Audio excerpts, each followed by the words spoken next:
The groom of the stool was an actual position in Tudor England where one man's entire job consisted of wiping the king's buttocks after he defecated, inserting his finger into the royal anus to check for parasites and hemorrhoids, and maintaining detailed records about the color and consistency of the monarch's bowel movements because the kingdom's functioning literally depended on whether the king could have a proper bowel movement. This seemingly humiliating role became one of the most powerful positions at court because the man who cleaned the king's body after defecation also had the king's complete trust during his most private moments, which meant he could influence policy, advance allies, and destroy enemies while performing the intimate task of cleaning feces from the royal body.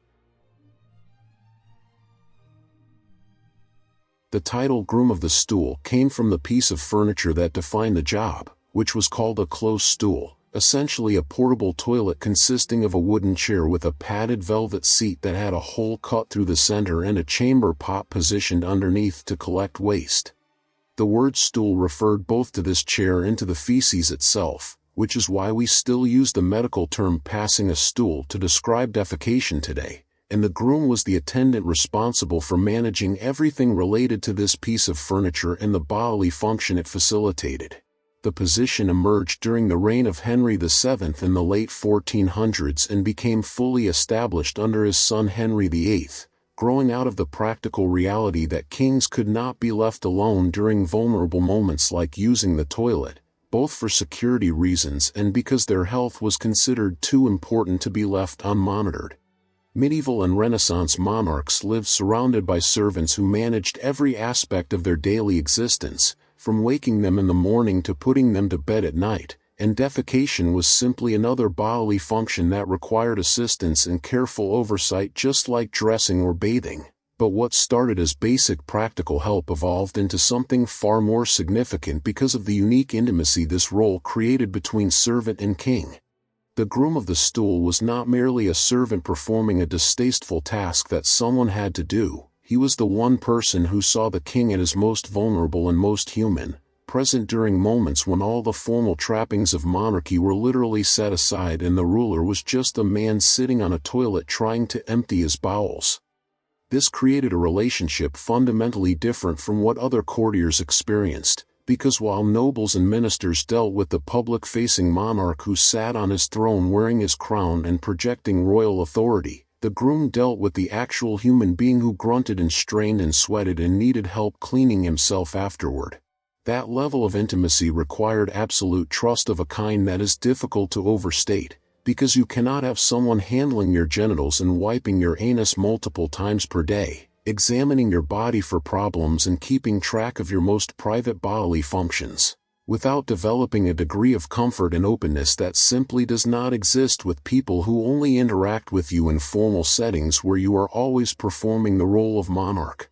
Kings would speak to their groom of the stool with a frankness they never used with advisors, complaining about physical discomforts and pains, discussing personal worries and frustrations about family or court politics, sometimes making offhand comments about policies or people that revealed their true thinking in ways that carefully composed public statements never could.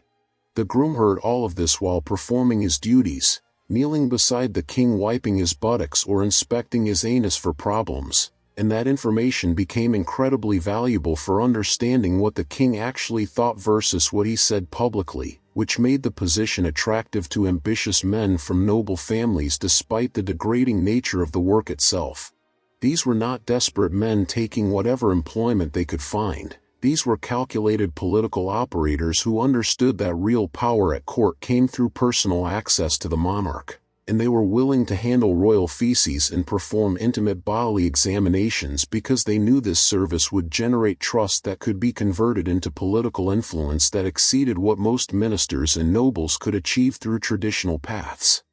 The actual responsibilities of the groom of the stool extended far beyond simple cleaning and involved a comprehensive management of the king's digestive health that would be considered extraordinary by modern standards of privacy and dignity. The process began when the king felt the need to defecate and summoned the groom to prepare the close stool, which meant ensuring the chair was clean and properly positioned in the royal chambers or in a small adjacent room designated specifically for this purpose. checking that the velvet cushion was fresh and comfortable, and making sure the chamber pot underneath was empty and ready to receive waste. The groom would then help the king adjust his clothing to allow access while maintaining whatever dignity the situation permitted, which in practice meant lifting the heavy robes and undergarments that kings wore and arranging them so they would not get soiled during the process. Once the king was seated on the closed stool and had completed his bowel movement, which might take several minutes depending on his digestive health that day, the groom would kneel beside or behind him and use soft cloths, sometimes dampened with warm water or scented rosewater to make the process more pleasant, to thoroughly clean the anal area and surrounding regions including the buttocks and the area between the legs where feces might have spread during the evacuation. This cleaning had to be performed with enough thoroughness to prevent any remaining fecal matter from causing irritation or infection, but also with enough gentleness to avoid damaging the delicate tissues around the anus, which could easily become inflamed or torn if handled roughly. But the cleaning was only the beginning of the groom's responsibilities each time the king used the toilet, because he was also required to inspect what the king had produced, which meant examining the feces in the chamber pot to assess its color, consistency, odor, and any unusual characteristics that might indicate health problems. The color of feces could reveal issues with the liver or digestive system, with very dark stools potentially indicating bleeding in the upper intestinal tract, while pale or clay-colored stools might suggest problems with bile production.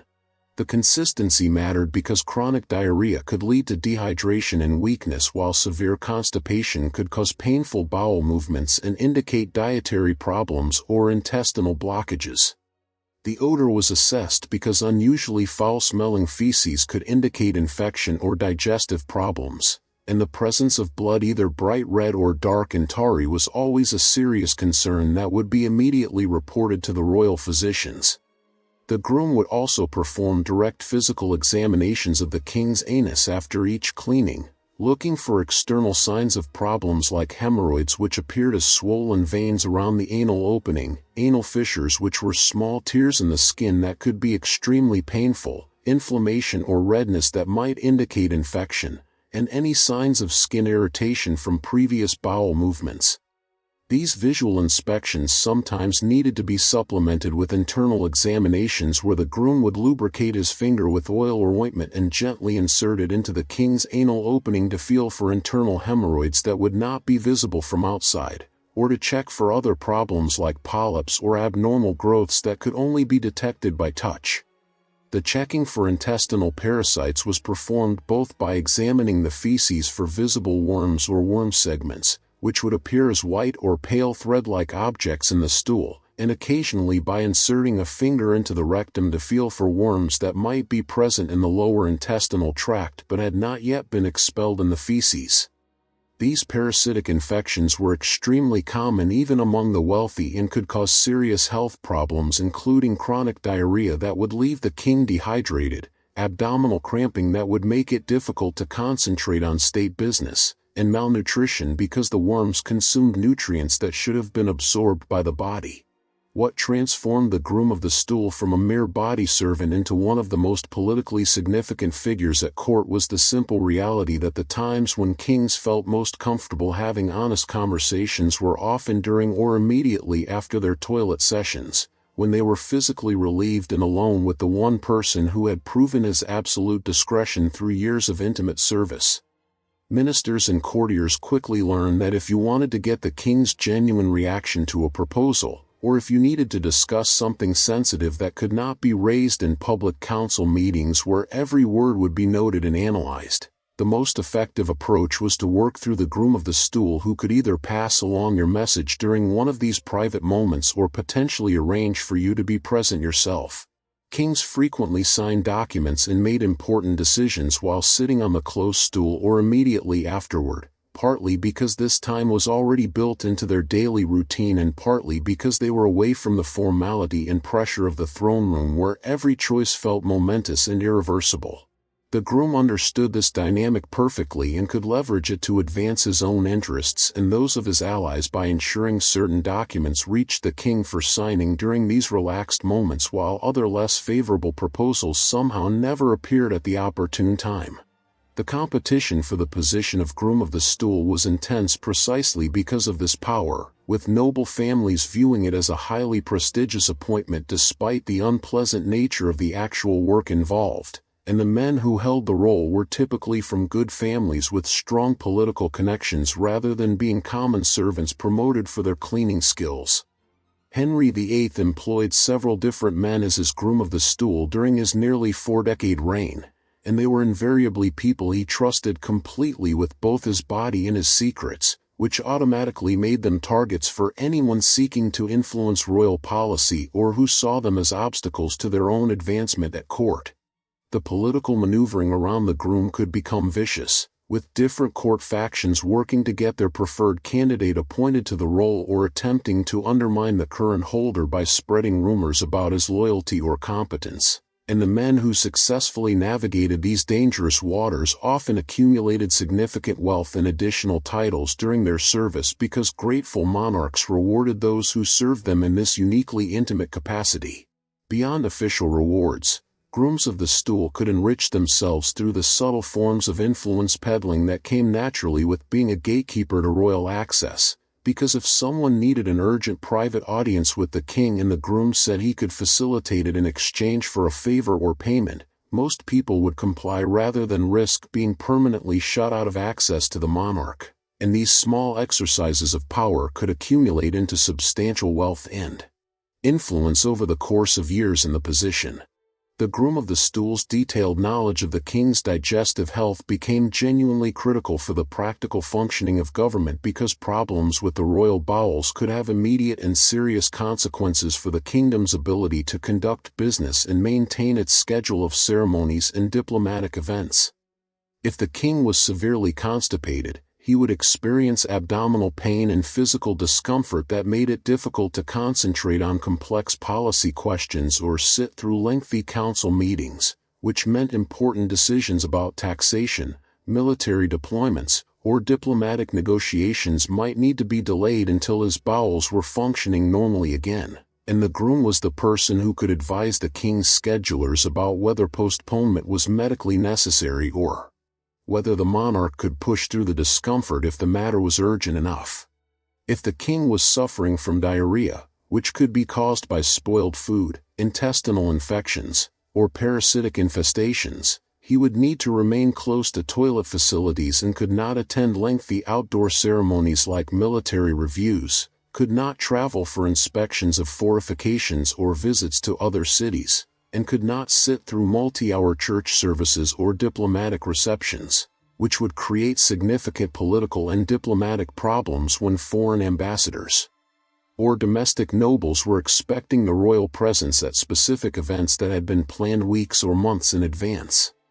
The groom understood these bodily realities intimately from his daily observations and examinations, and he could make informed recommendations about what was feasible on any given day based on the current state of the royal intestines, which gave him significant practical control over the king's schedule and therefore over which events proceeded as planned and which needed to be postponed or cancelled.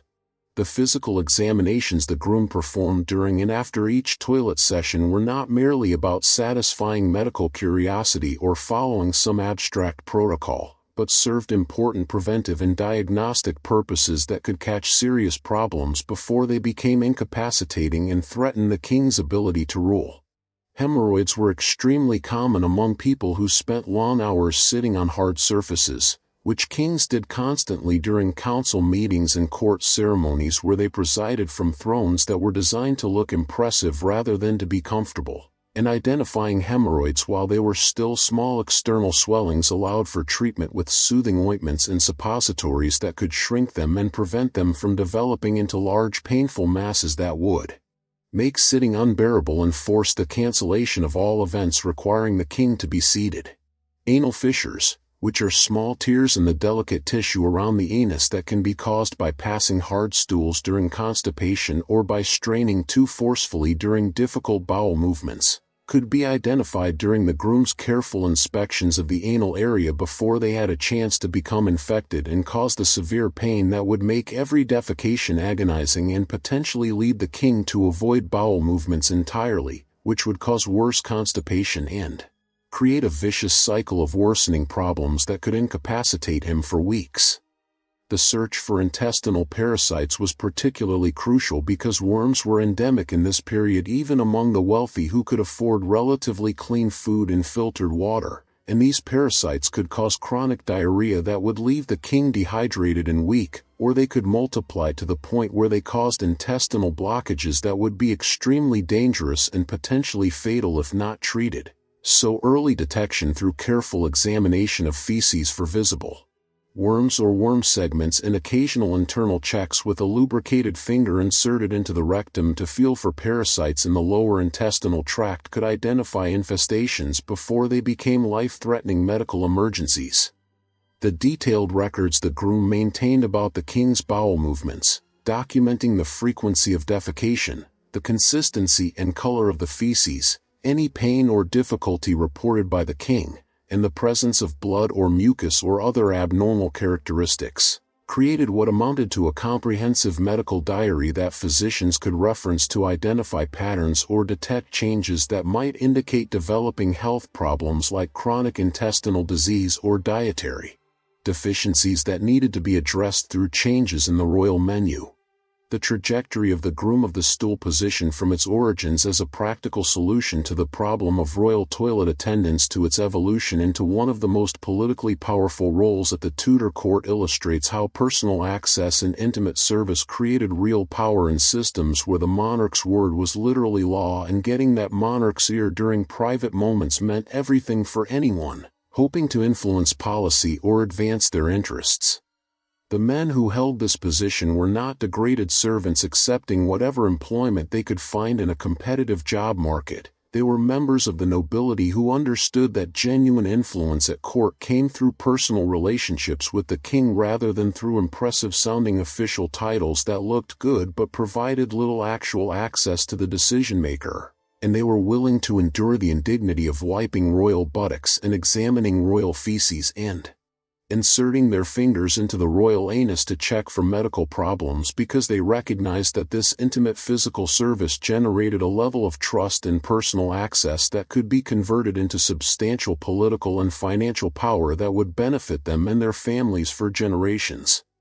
The Groom of the Stool could quietly suggest ideas during toilet sessions that would become official policy by the afternoon when the king announced them to his council, could ensure that his allies received favorable private audiences while his enemies found the king perpetually too busy to see them or were only granted formal public audiences where they could not speak freely, and could accumulate substantial wealth through royal grants of land and profitable offices as well as through the more subtle forms of influence peddling that came with being the gatekeeper to private access to the monarch. By the later Tudor period under Elizabeth I and into the Stuart era under James I and Charles I, the position had become so strongly associated with political influence that its holders were often granted additional formal titles and responsibilities that better reflected their actual power within the court hierarchy, though the core duty of managing the king's toilet needs and intimate bodily hygiene remained central to the role's significance and to the trust relationship that made the political power possible in the first place. The gradual decline of the Groom of the Stool as a position of real importance came as changing social attitudes about privacy and dignity made the extreme intimacy of the position's duties seem increasingly inappropriate for a relationship between a monarch and any servant regardless of that servant's noble birth and political connections, with people beginning to question whether it was proper for anyone to have this level of physical access to the king's body even if that access served useful medical and political purposes.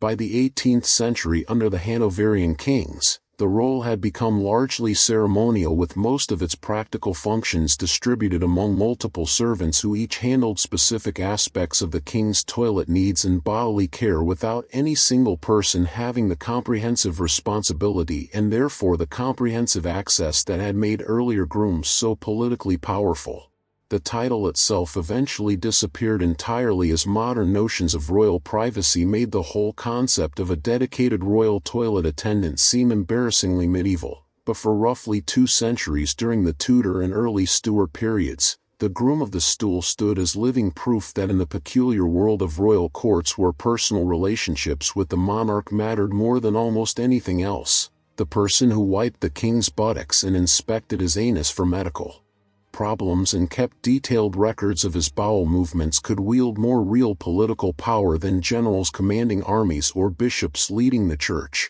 because ultimate political power required intimate personal access to the person who held authority, and you simply could not achieve more complete access than being the trusted attendant who cleaned the king's body after every bowel movement while he discussed the most sensitive matters of state in the complete privacy that only existed. During those vulnerable moments when he was sitting on the close stool with his pants down, physically dependent on someone else's care and therefore psychologically open to conversation and influence in ways that never happened when he was sitting on his throne wearing his crown and performing the public role of monarch for an audience of courtiers who were watching his every gesture and analyzing his every word for political meaning.